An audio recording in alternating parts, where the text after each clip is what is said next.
இந்த இயக்கம் தொடர்ச்சியாக இந்த மக்கள் மத்தியிலே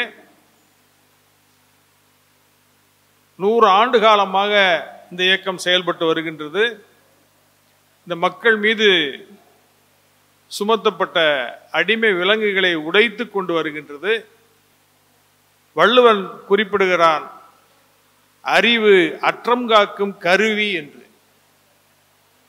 உலகத்திலேயே அறிவை ஒரு கருவியாக, ஒரு ஆயுதமாக சொன்னவன் வள்ளுவன் தான். அந்த வகையிலே திராவிட இயக்கம், பெரியாருடைய இயக்கம்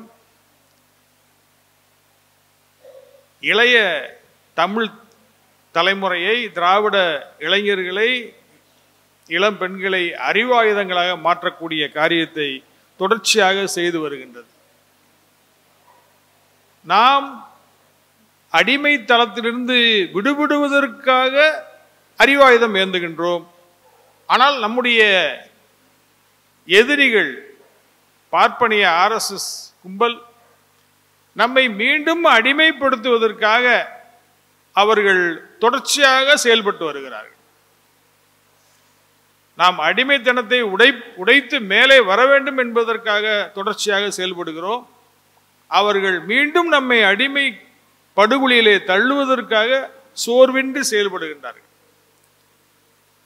அவர்கள் பொய்மைக்காக செயல்படுகிறார்கள், நாம் உண்மை விடுதலைக்காக செயல்படுகிறோம். நம்மை விட பெரிய அரசு நிறுவனம், இந்திய ஒன்றிய அரசு என்று சொல்லக்கூடிய மிகப்பெரிய நிறுவனம் அவர்கள் கையில் இருக்கிறது. இந்திய ஒன்றிய அரசினுடைய இறையாண்மையை, சாவர்னிட்டி என்று சொல்லுகிறோம் அல்லவா, இறையாண்மை அதிகாரம், அதிகாரங்களிலேயே மிகப்பெரிய அதிகாரம் அரசு இறையாண்மை, அரசு அதிகாரம். அந்த அரசு அதிகாரத்தை கிட்டத்தட்ட தங்களுடைய பார்ப்பன சாதிக்குரிய ஒரு அதிகாரமாகவே அதை அவர்கள் கையாண்டு வருகிறார்கள். கடந்த 100 ஆண்டு காலமாக பிரிட்டிஷ் ஆட்சி தொடங்கி இந்திய சுதந்திரம் அடைந்த நாள் முதற்கொண்டு இந்திய அரசு அதிகாரம் அவர்கள் கைக்கு சென்று விட்டது. எனவே இப்படி ஒரு சூழ்நிலையிலே நாம் மிகுந்த கவனத்தோடும் சோர்வடையாமலும் நாம் தொடர்ந்து நம்முடைய செயல்பாடுகளை முன்னெடுக்க வேண்டிய அவசியத்திலே இருக்கின்றோம்.